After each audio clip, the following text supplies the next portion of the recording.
If you were to pick three of your favorite places, either for culture or for just fun or the beauty of the country, what three places would you love to return to?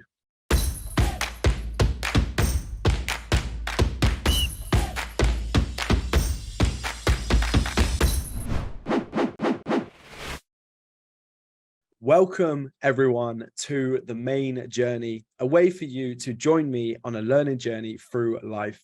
My name is Samuel Main, and today we welcome Patrick Hamilton Walsh to the show. Welcome, Patrick, and thank you for joining me. I'm absolutely honored to be here, Sam. Thank you for the invite. Absolutely. First of all, I would like to just massively express my gratitude. It's been too long since we have connected, but I'm glad that we get to do that today. I'd like to give the audience a tiny insight into your accomplishments and what you've achieved to date, because it's a long list. And full transparency, this was a difficult introduction to prepare because of how much you've achieved in your lifetime. So full credit to you. And I also feel it's just the beginning, which is exciting. So here it goes with the intro. Patrick, born in Northern Ireland and now living in Sweden, you are first and foremost a husband and a father. You're an award-winning author, having published 6 books with another on the way, and subsequently have donated all proceeds from every single book to aid the homeless in their fight. You are a keynote speaker, life coach, and entrepreneur. Your range of experience has broadened from managing the finances of ultra high net worth individuals to working as a CEO in Stockholm. On top of this, you have traveled to over 140, that's 140 countries across the 7 continents. You've been breaking Guinness World Records, had dinner with presidents, you've skinny dipped in the Antarctica, and traveled coast to coast on every land mass. Not to forget a road trip from London to Sydney. On top of this, you're one of the kindest, most genuine and inspirational people I have met. So thank you again for being here and for always being a mentor and an inspiration to myself. How do I do on the intro? You made me look way better than I am. I'm not that good. That's just the start. I'm sure. Thanks for that. I'm sure I've missed an awful lot, but to kick us off, I'd love to go back to just before you sold everything, packed a bag, and started traveling the world. So was there a trigger for you to want to travel as much as you did? Yeah, absolutely. So when I went backpacking actually was when I was 28. But what a lot of people don't realize is that I actually designed my dream life when I was 16. So whenever I was 16, the trigger was that I grew up in the unemployment black spot of Europe, in the northwest of Ireland. And in my society, we had a lot of bombings and shootings and troubles. And one night when I was 16, I came to the realization that this was as good as it got for us. The reason why that had such a big impact on me is that I decided that I wanted more. As good as it was for the people around me, it wasn't good enough for me. I wanted a higher expectation of myself, because I wanted my family to have a better opportunity to succeed. So I simply asked myself 2 questions when I was 16. It came down to 2 questions, and it changed my entire life. First one was, okay, you want more. So what do you mean by that? And the question I specifically said was, if I could have or do any 3 things in the world, what would they be? Like, go crazy, like think big, think whatever you want. And for me, the answer was quite simple. I was 16 years old, and the most important thing I wanted was to have season tickets at Old Trafford, watching Manchester United. If I couldn't play for Man United, I wanted to at least go to the games. That would have been a dream, like, for me. Second thing I wanted to do was have a Porsche before I was 30. And the third thing was to travel the world. Because back then we had 2, 3, 4 channels on TV, and we used to have James Bond on a lot. So I would always see James Bond going to all these exotic locations and sailing off, into the sunset, with these beautiful women and things like that. I was like, wow, what a life. I want that life. So I wanted to travel, but I had a big problem, Sam. And my big problem was that I wasn't good at anything. I didn't shine in any particular way. No one ever pointed me out and says, this guy here is going places and he's going to do well and this or that. And nobody believed in me. In fact, people, the opposite, they told me I was useless and I wouldn't amount to anything and things like that. And that's okay. When you grow up in a tough working class environment, it's par for the course. So I'm not feeling victimized or anything. It's just normal, within those environments. So I had to ask myself a second question, and that was, how am I going to do this? And there's the direction was, what three steps I need to take to climb this ladder. And for me, it was simply, okay, I'm going to stop messing around in school. I'm going to try and come top of the class by the time I'm 18. I'm going to be the first person from out of all the people I know to go to university. And then the third one is I'm going to move to either Dublin or Belfast and become an accountant. Because my logic was that accountants deal with money, so therefore they must be rich. So therefore, if I can use that as my springboard, then I'll have the season tickets and the Porsche and the travels.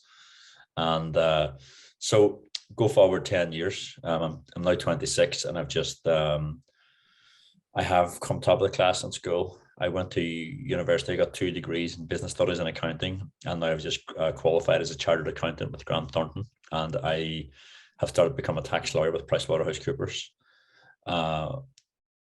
I've just, every Friday I leave the office in my suit and I get the bus to the airport. I fly to Manchester, have a few beers, watch the match, just have a brilliant weekend out in England. When I'm 27, I leave the office every Friday night, jump into my Porsche, go to Manchester, have a laugh, go to the football. And when I'm 28 in May 2007, I'm now qualified as a QFA, qualified financial advisor, and a tax lawyer with the Irish Institute of Tax. So I sell everything I have and I go backpacking. And what I mean by that is I just go. I don't know if I'm going to be gone for 1 year, 2 years, or 7 years. And ultimately I was gone for 7 years. And as you says very kindly, I was lucky enough to go to all 7 continents. I actually became the first person to swim off the coast of all 7 continents as well, including Antarctica. And I was blessed just to be able to meet people like you as I traveled the world. And basically everything I know is basically inspired from the interactions, from both the people back home in my village, but also meeting people like yourself and Richo and, all these other people. Good old Richo. Yeah, he's been on the podcast. I love that man. Yeah, great guy. It's so interesting to hear the build up, because you have what seems is so much courage and confidence in yourself, your ability, and the direction that you're going. How have you overcome those limiting beliefs or even self-sabotaging behaviors? Because it just seems that you're destined for so much and you're accomplishing so much. Was there ever any doubts? Yeah, I think the fact that everything that could be said about me negatively was said about me and my family from such a young age, and it was said in such a repetitive way that I actually got this. You can either let that break you, or you can make it become part of your tough skin. And as a result of that, I'm quite a realist. And I think it's a superpower to be able to see the world as it is and not how you wish it to be. And so I know, and it sounds quite weird when people say this out loud, but I know that I'm on my own. Like, it's up to me to maximize my life to the best possible way that I can. No, there is no cavalry coming over the hill to grab me by the collar every morning and wake me up and say, come on, you need to study, or you need to work harder, or you should leave now and go backpacking. It's our life. And every single day we have a choice to make, to make it beneficial to ourselves, or to make it as a day where we go off the tracks. So as I get older as well, I just turned 44. I'm always looking for ways where I can maximize what I have in me and minimize things that are to my detriment. Like I love going out. I love dancing. I love being around people. I love being in a big crowd, but I don't drink alcohol. I don't smoke. I don't gamble.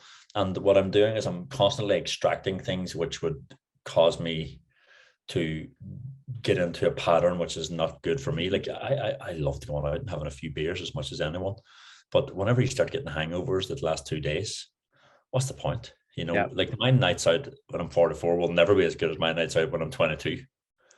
So why chase that, you know, and the punishment for it is just too much. So I'm always trying to, just to sort of circle back around to your question, my confidence comes from the fact that I have a good relationship with myself. Mm. Like I like the person that I am when no one's watching. And I do things which are good for me, and I do things which are good for other people. And I get a lot of benefit. I get a lot of self benefit through being kind to other people. Mm-hmm. You know, when no one will ever serve me in a store or in a shop or at a restaurant or a taxi driver where I don't at least give them a compliment. And I will find a compliment in every person that I meet. And if I can't, and it has to be the truth, because people can smell lies from a mile away. So if I see someone and I think they're wearing nice glasses, I'll say, here, I like your glasses, or I like your hair, I like your shoes, whatever it is. And if I can't find something, but if I don't like their glasses, or I don't like their hair, or I don't like their tattoo, I'll simply say, you know what? You did a great job today. And actually, that's probably one of the best compliments you can give someone, the fact that they didn't screw you up. You know, you went in, you ordered your burger and chips, and they give you the exact burger and chips. And they probably get it right 990 times out of 1,000. But the one time they get it wrong, the person's screaming at them, how dare you give me a cheeseburger? I ordered a vegan or whatever. And so I always try and compliment people on something. And that's one of the ways I have a good relationship with myself. And it's one of the ways where my inner confidence and my inner self-esteem are usually at a quite high level. Yeah. And whenever I see people who are struggling in a way, I always say to them, like, the best way to, the secret to living is giving. So give out kindness. And kindness doesn't have to be a big declaration. It's just, you know, being nice to the person who serves you. And honestly, I just find the way to do that every single day. Is that something that you've almost self-taught, or is that something that's just been you your whole life? Yeah, it's in, I think it's in all of us. I think as kids, we are kind, like we do give stuff and we do share. I think society can convince us otherwise, but I definitely am quite childish in that regard. Like it's something that I have maintained, that people like compliments because I know that I like them. I like whenever I get a new shirt and I go out and someone goes, bro, I like your shirt. I'm like, hey man, it's, you know, right. You know, so if I like the sense of someone going to be like, I love your shirt, then of course I should give it back out as well. And I always have another rule on top of that is I'll go first. I meet someone on the train and they're looking at me, well, I'll go first. I'll smile first. I'll say hello first. I'll give a compliment first. You know, I'll apologize first. So I always have that rule. I'll go first. It's not about you didn't do this or you didn't do that, or I'm waiting for them. I'll go first. And if it makes them awkward or whatever, my intent, you know. I like that. I like that rule. It's taking ownership, taking responsibility for whatever situation you're in, which is really powerful. I want to give the audience a small background into actually how we met. And that was, I think it was 2017, possibly 2016. And myself, Luke Richmond, and his partner, Elise Richmond, absolute rock star, both of them. We bought a car for £170 and we decided to travel around Europe for, I think it was about 8 weeks, I think, or maybe just shy of 8 weeks. And we went all over, but we ended up driving up to Norway and then into Sweden. And we were camping. Yeah, we were camping. And you drove over, you came and joined us, and we had a picnic. We drank some ginger beers and had a salad and sat outside in the sun and just talked for the whole evening. And that's genuinely one of the highlights, not only from that trip, but from nearly all of my travels. And I remember thinking about how simple it was.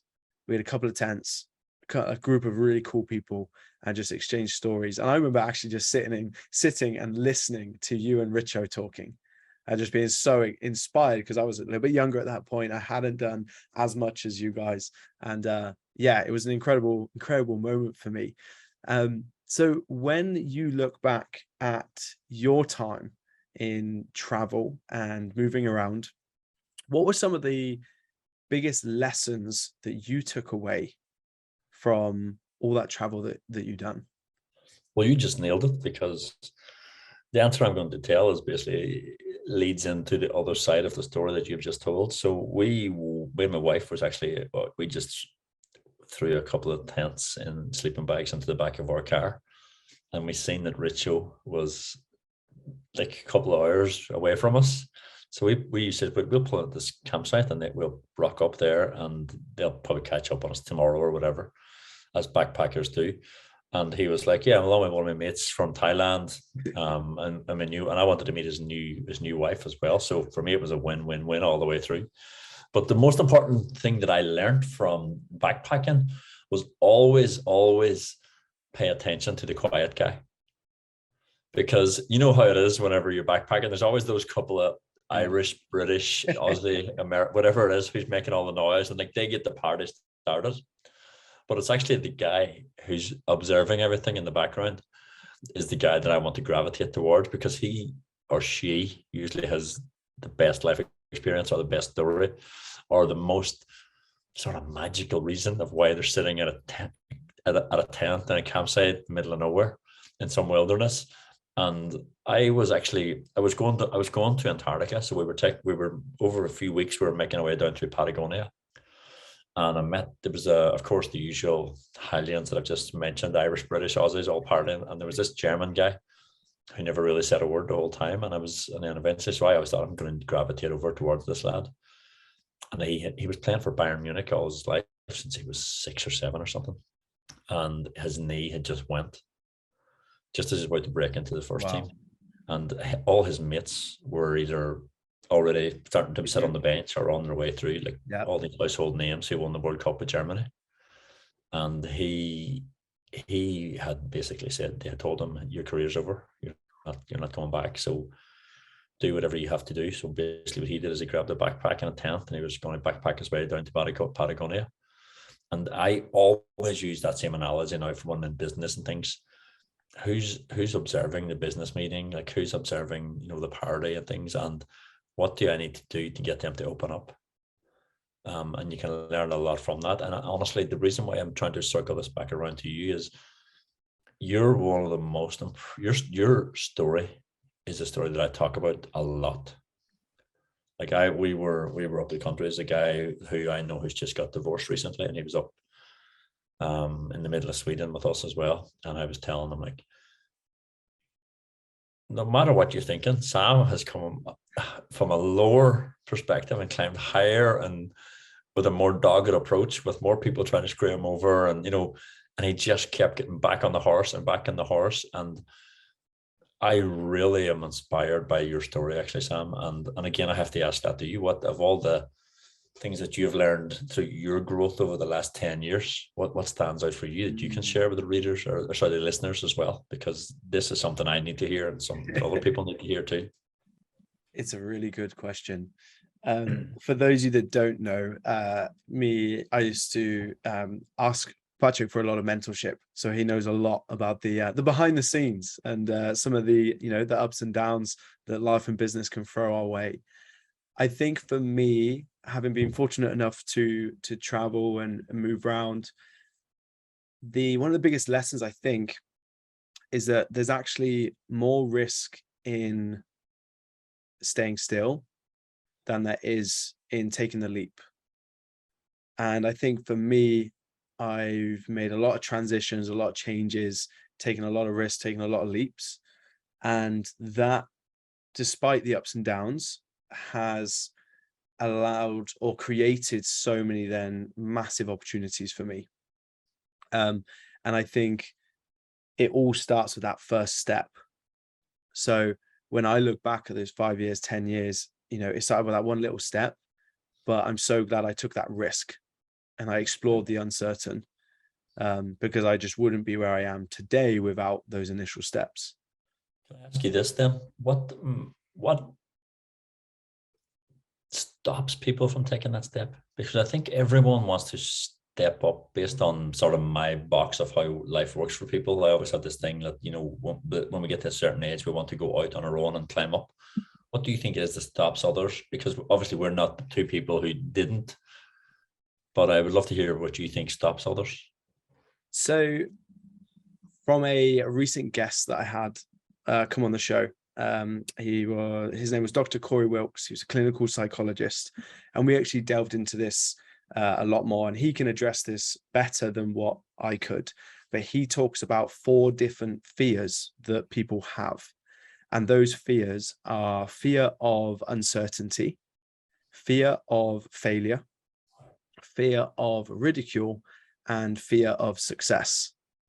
So most people are going to have one of those that stands out really, really evidently. So when it comes to, okay, making that first step, for some people, that's going to be, they're fearful of what other people are going to say and how they're going to be judged by quitting the job and going traveling. Yeah. For some, the fear of uncertainty of going to a new country or going to a new place, that holds them back. For some, fear of failing is that it's not actually going to work and that they're going to end up coming home and going to be in a worse position than where they're at right now. Or for some, that they may never return and they're going to absolutely love it. That can actually hold them back. So I think having now spoken with Dr. Corey Wilkes and learning from him, I think for most people, if there's something that's holding them back, they need to just assess those 4 things, see what it is that's holding them back. And then there's the exercise from Tim Ferriss, the fear setting, where you can actually delve further into that fear and establish a plan of how to overcome it. Yeah, that makes a lot of sense, actually. I think looking at myself, I could probably say that all 4 probably applies in some regard, Yeah. And even if it's just about going into anything, success. So from all the successful people I know, I don't think they ever think of themselves as successful particularly. It's that other people around them start to change as they become successful.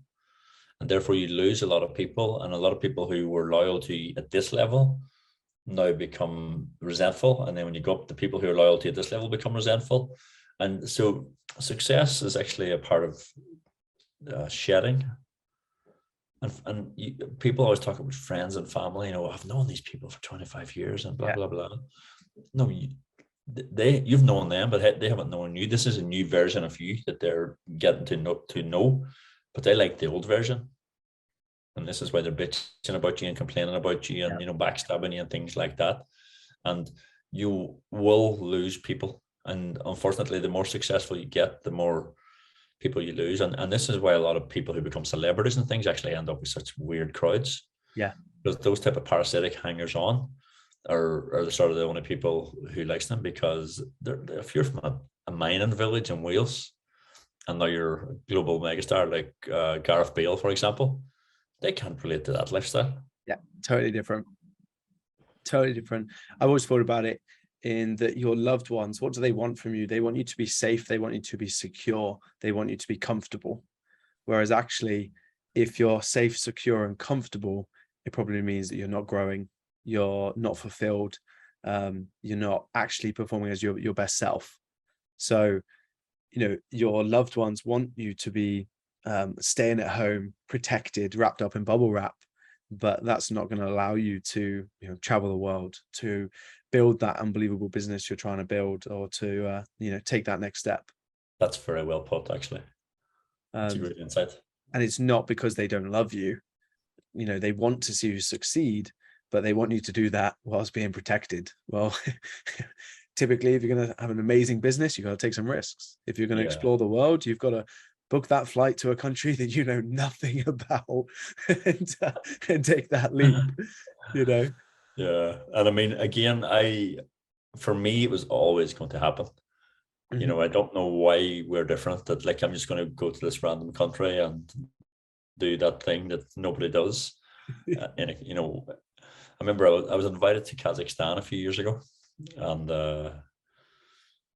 they sent a driver to pick me up, and I was talking about the next week after Kazakhstan, I was going to Abu Dhabi to run the marathon. And for some places, let's get food. So I stopped with stuff for food, and I don't eat meat. I was a vegetarian. And for the entire time I was there, 5 or 6 days, the only conversation they had at all times was about, he doesn't eat meat. And they would constantly, like every person, they would bat this thing back and forth, like, he doesn't eat meat. How can he run a marathon? How is he still strong? And again, it was it made me feel good, because in Sweden, it's almost like every restaurant has got half the menu, which is vegetarian or vegan. Whereas for them, they had literally never thought, they'd probably read about it online, but didn't really believe that it was true, that somebody could live without meat. And I loved the fact that they were so baffled by it, that I was such an alien to them. It's so interesting when you go to like these different cultures and put in these situations. And I think that then helps you so much in life and in business, because you get so used to that level of uncomfort.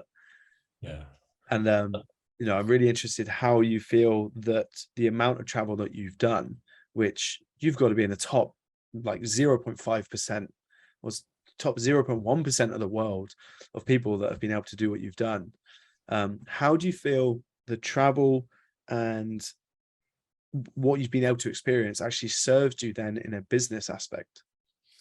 I think it serves me in a business aspect, because people who travel the world are genuinely open to others, no matter what it throws at them. Like, we don't go into a room and judge people based on anything. It's basically what type of human are they right now? Because that's what we have become accustomed to. And the other thing, that we look at it from their perspective, every time you enter a room and people don't know you, there's a level of suspicion. So if I walk into a restaurant in Saudi Arabia, for example, where I'm going to a yurt, or I'm passing by in the desert and meet people, they're like, why is he slowing down? Why is he stopping? What does he want? But we become so accustomed to being able to get on with people, being able to create a bond with them, being able to create a connection with them. And it's something that we must do basically to survive at some level. There's places in this world where you go, it doesn't matter how much money you have. If they don't like you, you're not getting in, or you're not getting fed, or you're not staying in that place. So you have to be super respectful, and you have to have a smile on your face, and you have to have a demeanor which is not dominating, but also not cowardly. And it's understanding that. So the fact that we're able to navigate such circumstances on such a variety of interactions means that whenever we go into business, we're super good at building rapport and being able to build relationships. And we live in a world now where a lot of things can be done with technology, but the one thing that technology can't do is build that connection with people. And it can't do this, like have a really good conversation and build a bond with people. And two randomers that never met each other from different backgrounds, sitting in a field on the border between Norway and Sweden 5 years ago, have led to this podcast. And that's a sort of a skill that it's very difficult to accumulate with, but it's something then that leads to many things over many years. And we really will benefit. I benefit from that every day in business. And I benefit from it now, just being able to have the honor of coming on to talk to you, just by being a decent human being, and you seeing that in me, and then going, Patrick, can we have a follow-up call or whatever? So honestly, it's that thing. It's really interesting, because I look back, and inevitably when you travel, you get into uncomfortable situations, whether that's, for me, it was arriving in a couple of different countries. I didn't know where I was going to stay that night, 6 p.m. and I've got to find somewhere I'm going to sleep. I've been stuck on the Oman border, and you've got to figure it out. Otherwise, you're just going to stay there in the 50-degree heat that it was. And I think then when you're put on the spot in business, you've got to, you've got to have that tough conversation. You've got to lead and deliver a speech, whatever it may be. Those challenges become a lot easier, because I'm like, I've been in worse situations. And that gives you strength, gives you courage in knowing that you're going to be okay. You're going to get through that. We become very comfortable at being uncomfortable. Yeah, absolutely. So from I know we've been talking a lot about the travel. I'm so interested by the endless stories that you have. If you were to pick three of your favorite places, either for culture or for just fun or the beauty of the country, and I've given you three here rather than one because I figured that might be too difficult. What three places would you love to return to? It's probably the question I get asked the most, and the answer is so convoluted, but I'll be honest in it Yeah. in the response anyway. For me, honestly, Sam, life is all about people. Mm-hmm. So what I always say to people when they're asking me that, or if they want to know what's the best place they can go, I always say, imagine what your paradise is. For some people, that's the top of a mountain. Other people, that's doing, stuff in Thailand in a sweat camp. Other people, it's a beach or a mountain. If you go to what you consider to be paradise and you arrive there and it's full of assholes, then it's not paradise anymore. Yeah. So the biggest and best memories we have and the best experiences we have are usually people related, when it's people in a certain location doing a certain thing. And you don't really remember the name of that campsite or what particularly good was, but you remember that you were there with me and my wife and Richo and his wife, and that we had a really good conversation, because that's paradise for me. So I can find paradise in a lot of different ways, because I always search for those moments where I'm trying to basically pull myself back into the moment and go, wow, I'm really enjoying this. Like, I feel so lucky to be around people like this who are, ships in the night crossing each other's path. And we'll probably get in touch again, down the line, even on a call or a Zoom or something. But to me, that's paradise. If I was really, really pushed to say two places, again, it's quite paradoxical. I think the most magical place I've ever been is the Amazon. And it's because there's so much life in the Amazon. I love trees. I'm a tree hugger. And there's actually trees in the Amazon which can move like 2 meters a year to get better light. So they put their roots. The roots are above the ground, so they can walk 2 meters by putting more energy into the front roots and killing off the back roots.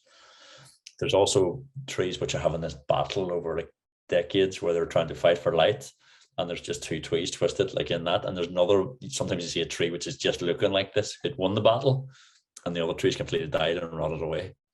The Amazon is just magical, and of course it covers 9 different countries. So it's not one particular place in general. The other place which is paradoxical to that is actually Antarctica. Antarctica is amazing because it's so devoid of life. Like, it's the biggest desert on earth. It never rains there, basically, and the snow and stuff that you see is actually drift snow. It's been blown up by storms and it sort of drops it back down again. And the thing about Antarctica is it's in 2 seconds it's changed. It never stays the same. Like, all the ice and all the stuff is constantly turned into new shapes, and every Antarctica is different every single day. And so for me, it's always about the people. And I mean, you can meet with people in your local pub and just have a laugh. Some nights, or otherwise it's like, if I had to say magic, it would be the most life on earth and the least life on earth, which is completely paradoxical, but they both are the ones that stand out the most for me. It's so incredible to hear you even just talk about that and that range, and knowing that you've seen a lot of the in between too. It's inspiring for me. Can you tell me what your 3 is then, if you have 3 or 1? Oh, I should have planned it. I should have asked myself all of the questions. I agree with the act of people, because I had experiences where I'd gone to certain places and it wasn't amazing. But I think I also link it back to moments as well. So moments for me, like, I've just been fortunate enough to summit Mount Kilimanjaro. That's a moment with some friends that, I just can't ever replace. Watching the sunset in Adam's Peak in Sri Lanka, where I'd flown there and I was only in the country for 36 hours because I needed to be somewhere else. That moment, watching a sunrise across Dubai, across the skyline, something that's just unbelievable. I can picture it right now. A viewpoint in Thailand that was a sunset that was just unbelievably stunning. So when I look back, it's those moments, I think, that stick out. And some of those moments are with people, some of them with myself, but those are what stick out for me. Yeah, it's very good. It's interesting for me that you said, both Sri Lanka, which was all nature at a sunset, and then you said Dubai, Yeah. which was obviously man-made. Yeah. Yet they both had such an impact on you at the same in the same way. Mm-hmm. Because Dubai is there's a weird magic in Dubai.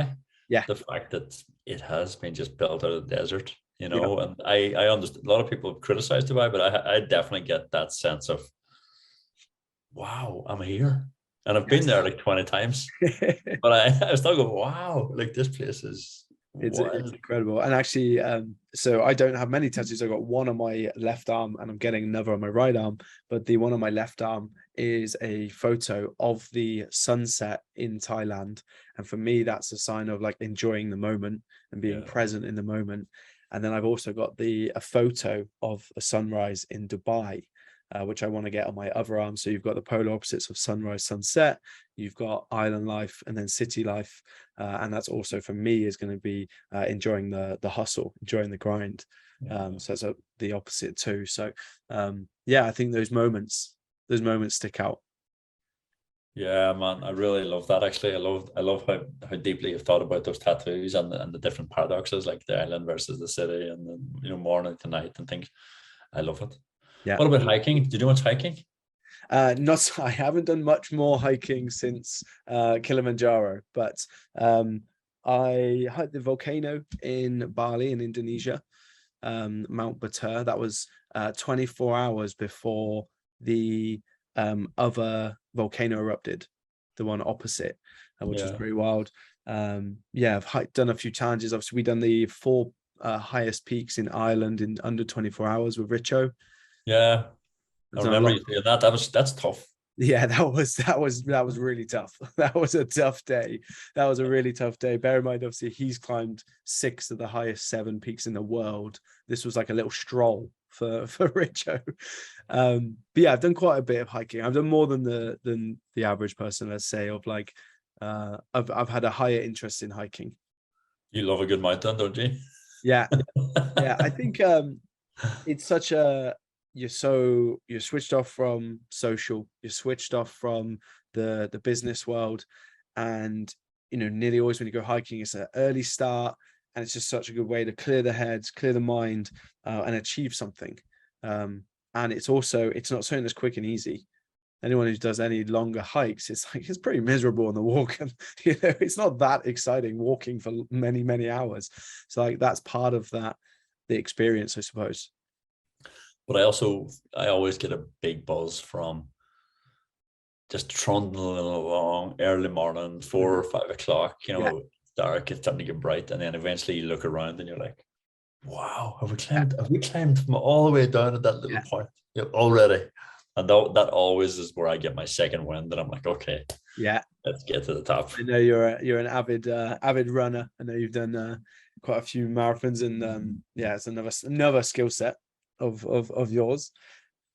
I wouldn't say marathon run is a skill set. That's more of a madness or something. It's a madness, yeah. But it's fun. I mean, I have to be now. The other weird thing is I love marathons, but half marathons crush me for some reason. I don't know if it's because you want to push on more, or you're more sort of safe with the marathon. But I really appreciate the marathon, but the half marathon is difficult for me, which is weird. Different bees. So, Patrick, I'd love to transition a little bit into you becoming an author and publishing 6 books with another on the way. When did you first know that you wanted to create and share? I think everyone wants to share, for sure. Everyone wants to be listened to, or to be held up as somebody who isn't an authority on something. So to be an author is to be an authority. And I was actually driving from London to Sydney, and I was literally lying on the beach at Bali, and I was in bits because we were out the night before, and it was schoolies or something they call it. There was like the Australian version of mid whatever that thing is, spring break, and we were in bits, and somebody was talking about an idea for a book and this, and I thought, you know what, I'm going to write that book, but I put a different, and it surprised me how diligent it was.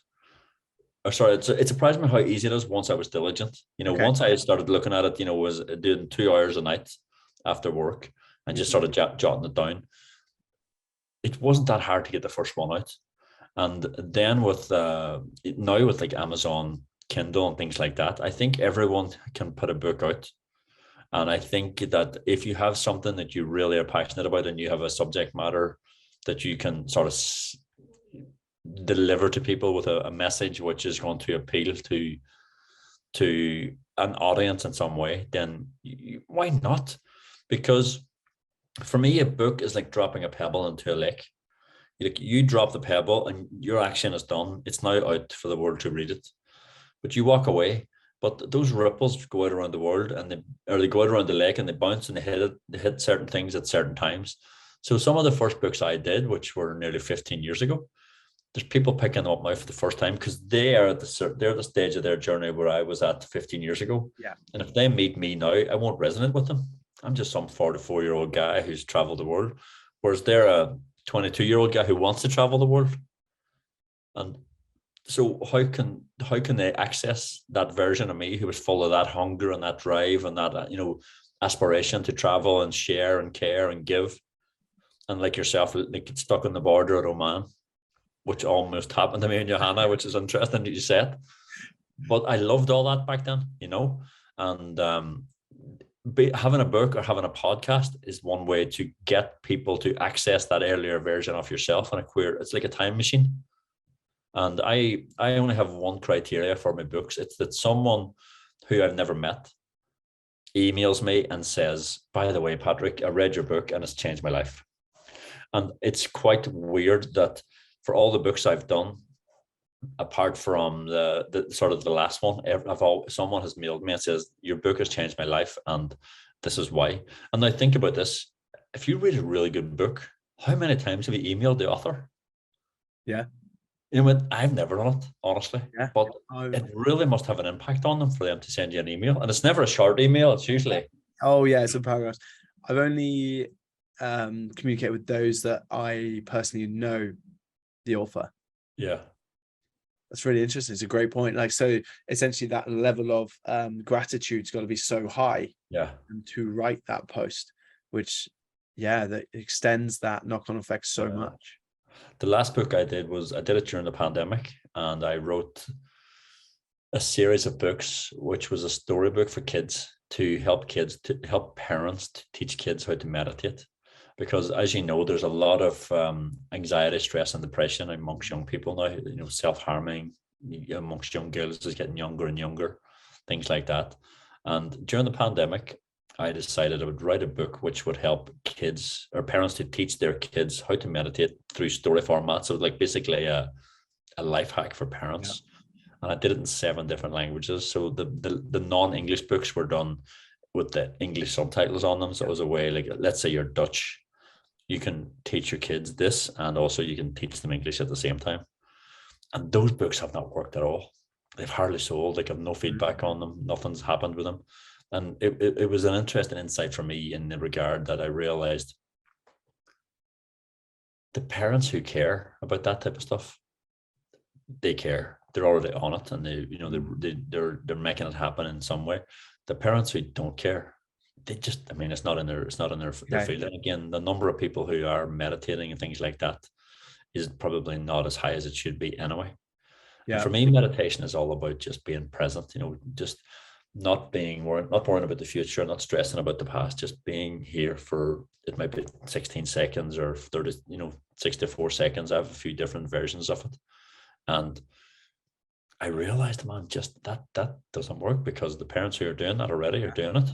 And those who aren't are not going to. It's interesting. What comes to mind for me is that I gravitate towards business, but you can have the best product in the world, but if you're not marketing it in the right way, it's not going to sell. If you could have the best restaurant in the world, but if it's in the middle of a desert and no one can get to it or see it, you're not going to make any sales. Yeah. Flip that. If your concept doesn't, your hot dog store doesn't even need to be that great, but if it's outside of a stadium and you've got a hungry crowd, they're going to buy. So it's really interesting that despite how many books you've created and the quality work that you put out, it's really interesting to hear the flip side of some of those struggles that you've still had to face. Yeah, and I mean, that for me is the success for me is always getting it out. If someone comes and says, your book has changed my life, that's like I'm done. I've really made an impact on somebody's life, and I haven't got that yet, and I probably won't, because that book, none of the book sells in any of the languages. But I'm still glad I did it, because again, I do it today, but it might be in 4 years' time that book sells one. Yeah. And someone goes, "Thank you. This really has helped my kid go from being stressed and depressed to now having something that they can do every morning, based on the simplicity of the book." Yeah. And but I'm still happy I did it. The fact getting it out is always the hard part, and then getting that email is always, the cherry on top. Yeah, love that. And something that you do, which certainly is not common practice, is that you donate every single cent that comes from every single book that you've created over the years goes towards a charity to help the homeless. Yeah, not to a charity. So what I do is I decided, again, I don't know where this came from, because it doesn't make any sense, but when I was backpacking, I had no money, and I wrote my first book. As I said, I was traveling to Australia, and it says, every cent I get from this book will, thanks, that's my third one. Every cent from my books would go to help on the homeless people. And it was almost like, I'm basically homeless myself, but I have everything I need. I have good gloves, I have good shoes, I have a good hoodie, I have a brilliant jacket, a good backpack, and these people have nothing. And basically I don't give them money, and I don't give it to charity, because I used to be an accountant and an auditor. And if you knew how much those charities give to the actual cause that they're supporting, sickening, you would be mad. So I don't give them the money. What I do is I go to, like when in the UK or Ireland, you have a store called Primark. Yeah. I go there, and sometimes there's t-shirts which are £1, £2 each. Yeah. I mean, I could buy 20 of them. That's 20 people I'm helping, but the thing is, I go around and distribute them myself. Love that. Wow. So instead of just giving them money and going, "Here you go, get, have a few beers," I actually sit down and go, "Here, when I go out, I usually have socks, gloves, shoes, whatever I can get, as much stuff as I can get to the maximum money that I have." And it might be €8 trainers out of, Primark. And people always think about the big thing about like the sleeping bags and things like that. But imagine being on the street for weeks on end with wet feet, wet, dirty underwear. So what I do is I just buy briefs and socks and stuff like that, which they can have. And the thing about the homeless is they never take more than they need. Like if they have gloves, they won't take gloves off you. If they have decent socks, they won't take socks off you. So they don't want to carry things. And just by giving it to them, having a couple of pot noodles, like energy bar, stuff like that with me, bottles of water, and saying, "Right, what do you need?" Give it out to them, and just treat them as humans. Like, see the human in them. And the other thing too, I learned as an accountant that in the Western world, most of us are three paychecks away from the street. So never be so cocky that you think that could be, you're a job loss or a life. So I'll give you a story, and this story is in the book you've just held up. I was taking my wife. I was back in Europe because I used to travel with the sun. So I'd be in Europe for sort of, Northern Hemisphere summer and things like that. And my wife, my girlfriend at that time, was studying to be an accountant. So I was back with her, and she was going up to her classroom on a Sunday morning. And it was that first cold sort of Sunday biting morning, in Dublin. And I went up around anyway and dropped her off, and I was taking sort of photographs on my my mobile phone. And I came across this lad who was writing on the curb with chalk, poems and different things, as they sort of do in Ireland. And I stopped and says, "Here, mate, what's the crack? Tell me, you all right? Blah, blah." And I eventually said, "So what happened that you ended up homeless?" He said that he was living in Paris, had a beautiful French girlfriend, a beautiful baby. He was a manager of a chain of Irish bars. It was the dream, absolute dream life. And he woke up one morning as what his girlfriend says, "Go up and bring down the baby." And he went up to get the baby, and the baby was stone. He did this. The baby was stone cold. And he goes, of course, he's managing his chain of Irish bars, so he starts drinking more when he's at work and things like that. So eventually, his girlfriend, who's obviously struggling, has an issue, and she calls his parents and says, like, he's I'm struggling and he's on the drink. Yeah. Can you come and collect him? They come and got him, took him back to Galway, and they put him into a hospital. Says, can you help him? You know, this is the sad circumstances of why he's here, and blah blah blah. And they started giving him these tablets, and he actually he didn't. He was a tablet to warp in my head. So I checked out, went home. My parents says, no, they had a row, so he went to Dublin to get a job. Couldn't get a job, so here I am. I'm on the streets, and I says, oh man, got like, I'm empathetic for you. You know, I there's a difference between empathy and sympathy. Empathy is when you put yourself in someone's shoes and see the world from their perspective. And sympathy is whenever you put yourself in someone's shoes, see the world from their perspective and think they're right. So I'm always aiming to have empathy. So anyway, I leave the man and I'm walking up the street, and there's a sign saying tea, coffee, €1.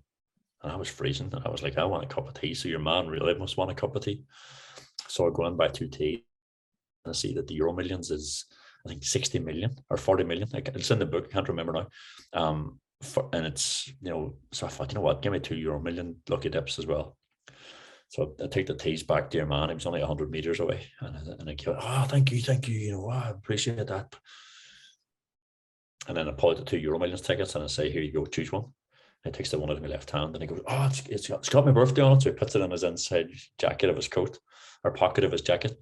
And I'm like, all right, then, here, mate, see you later. And I'm off. This was Sunday morning. The Euro Millions is on Tuesdays and Fridays. Yeah. So Tuesday night, it was won in Dublin. The jackpot was won in Dublin. And I checked my ticket, of course, and it didn't win.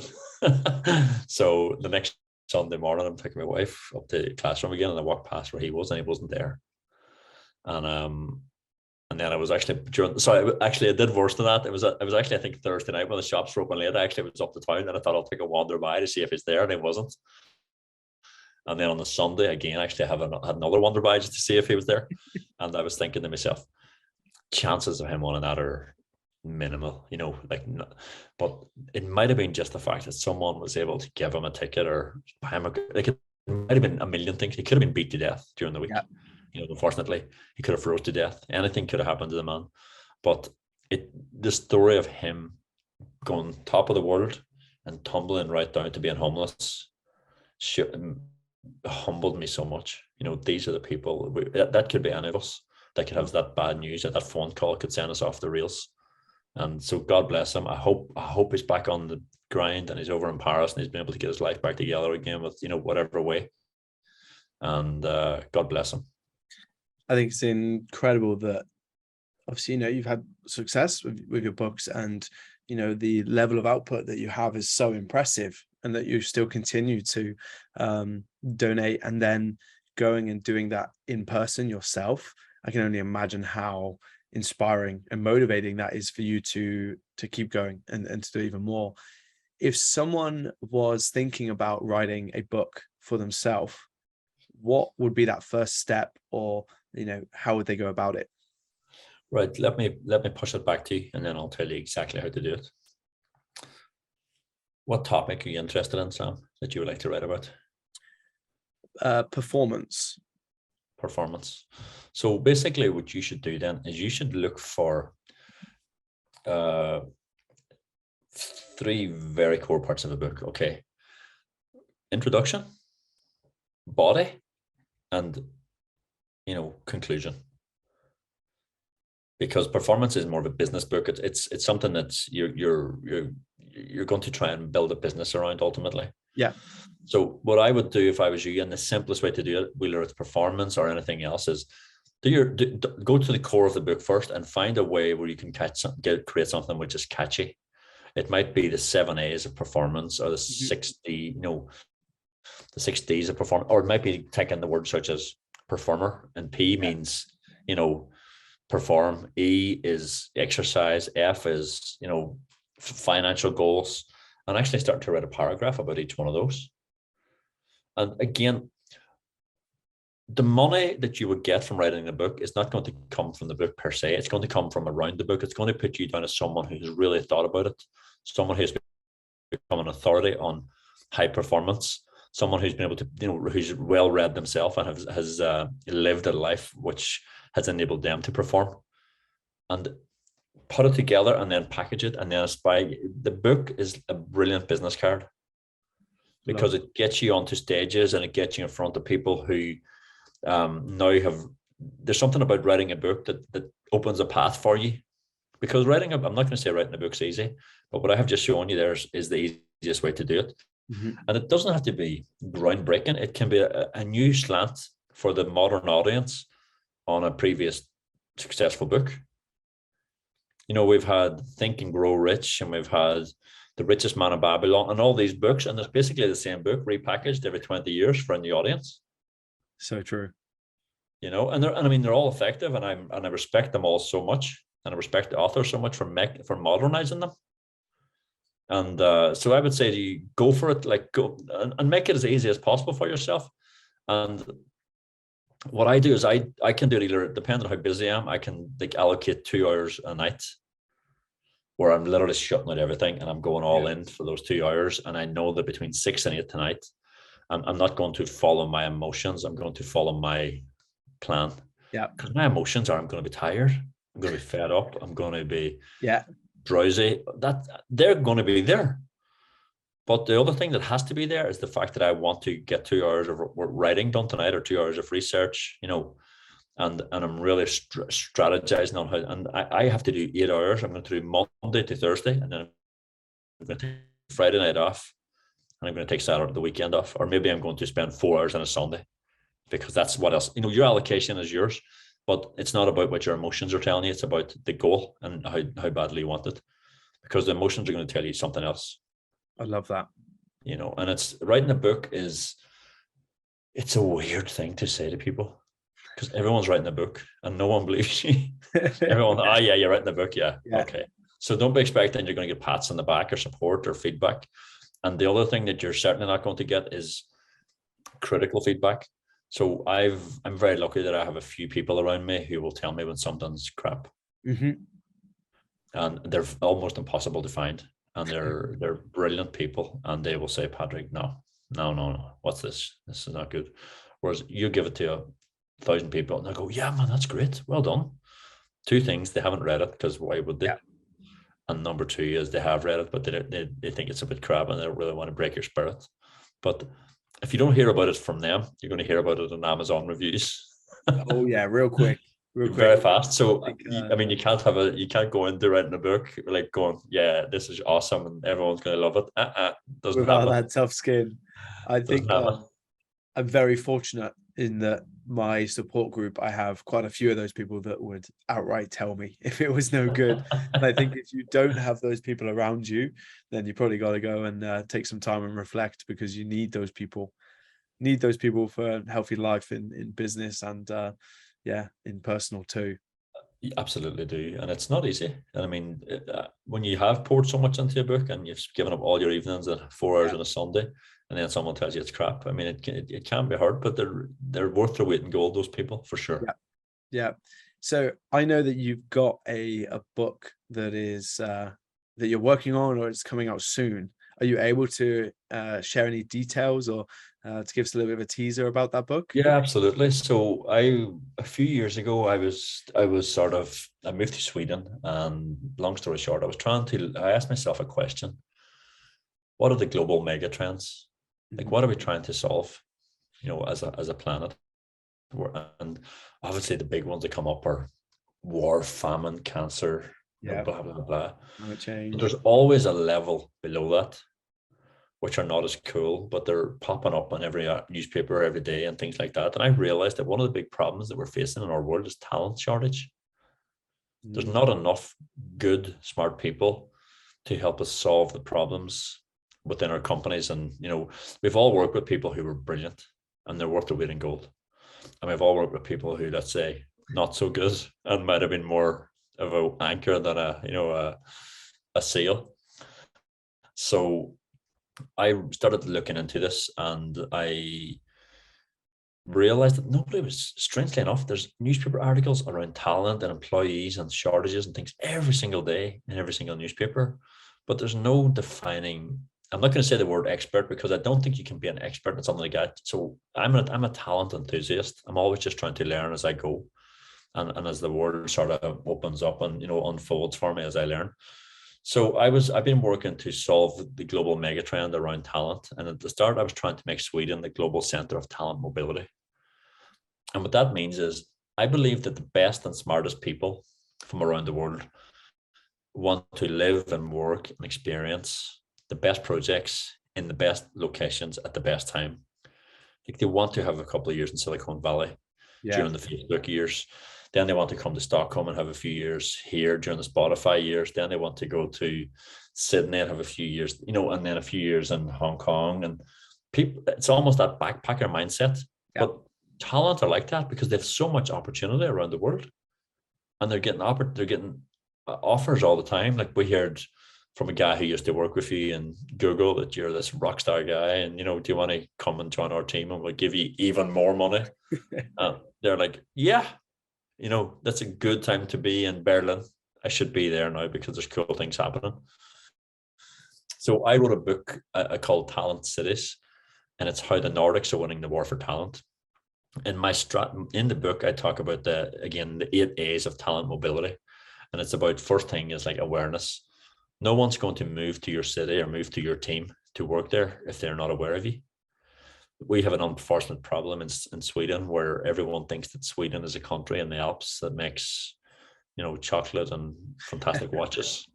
And to the extent that whenever Spotify listed on the NASDAQ, they actually used the Swiss flag, they always put out the country's flag and they put out the Swiss flag for Sweden. And so they have a real problem here of getting their, creating awareness of what is Sweden in the world. But of course, Swedes are so proud of who they are. They're like, everyone knows us. I'm like, you sure? And again, it's seeing the world as it is and not how you wish it to be, and seeing it as a problem to overcome. So my new book is coming out now in the next few weeks. Amazing. Where it's about that, and it's my first ever business book, and it's something that I've really enjoyed doing. And it's actually a lot easier than writing those other types of books, actually. So again, it's about good, solid introduction that leads into it, a really good model or a good core that people can utilize and use within their teams or strategizing, like perform, and then a really good wind out. And I've enjoyed it, actually, Sam, to be honest. I'm so proud of you, man. Just nonstop, so inspirational. It's amazing to me that we've barely scratched the surface today. I feel like I could just sit with you for hours and hours and hours on end. We've not even gotten into the incredible work that you're doing in business and leadership and speaking. We barely got into also spirituality and that aspect of we are 100% going to have to do this again, I hope. I would love to. I hope, but I do want to be respectful of your time. Before we wrap this up, I do have a question for you. And this question I actually ask every person that comes onto the show. And that question is, what advice would your future self give you in this current moment? Yeah, it's a good question. It's a good question. My future self would say to me. I'll read it one more time, just give you a second to think about it. So actually, I've got the answer. I think I've just done it as well. So I left my last project on the 30th of June, and I only went, today's Monday, so I went back to the office today for the first time. So I took off all that time, and it was basically, number one, to spend time with my 10-month-old daughter and my wife, but also to be kinder to myself, to recharge me, because I was giving out a lot to a lot of people over a long time, and at some level I actually had let my own self-care slip a little bit, and I really wanted to take time to be kind to me and to my family over this last few months, because now that I have a new baby, I'm transitioning into a new stage of my life, and I think one of the best things I did was sort of create that gap between old hardworking backpacking Patrick and new hardworking but responsible father Patrick. And I really went back into the office today full of beans. Like, when everybody else was sort of taking it easy during COVID and staying home, I did 14 books, a set of books for people, adult coloring books, and a set of, the meditation books. And I wasn't kind to myself at all during that time, and the rest of the globe was really trying to become more insular. I was trying to serve a lot, and I think that's what I did, to just be kind to myself. And it's advice I give to people a lot. And I had to sort of take my own medicine, during the summer, and just take that time. Wow. There we are. There we are. Love it. Love it. Patrick, all of your links are going to be down below to socials, to the books. But where would be the best place for others that want to learn more about your story, want to check out some more about you? Where would be the best place for them to go? I would say go to Instagram, actually. Go to Instagram or LinkedIn, because that's where you can sort of keep up to date with what I'm up to. Just add me on either of those and tell me that you've come through Sam's podcast, and I'll automatically just fall in love with you, because if it's one of Sam's crew, then it must be good. So just get me on Instagram or LinkedIn. They're both working for me quite well. Love it. Love it. Patrick, I want to express my gratitude. I cannot say thank you enough, not only for how much you've supported me over these last few years in that mentorship, guidance, and inspiration, but you mentioned about, that you need that recharge and be kind to yourself. And I don't think that could be more true, because of how much it's evident that you have helped and supported other people. So I want to express my gratitude, but for other people too, in what you've been doing and how much you do for others. And yeah, I mentioned at the start, I feel like it's just a start, because I see that so much in you as well. Despite how much you've accomplished, how much you've done, I just see nothing but more success and more inspiration to come. So yeah, I appreciate you. That's very kind. Thank you, Sam. And thanks for having me on. Really, I'm so honored. I'm so honored to be here and to talk to you. And every time I do talk to you, I get a whole new level of inspiration. And I'm always so proud of you and the path that you've been on, and the growth and development that you have achieved for yourself. And I'm honestly, you're such a great representative of what it is to just lift up the crap that's been given and just go, you know what, I'm going to push on. And you're going to have bad days and good days, but let's get up and go. Amazing. I appreciate you, man. My name is Samuel Main, and I truly hope that you've got value from today's video. If you have, please do hit like and subscribe down below, and I'll see you in the video tomorrow.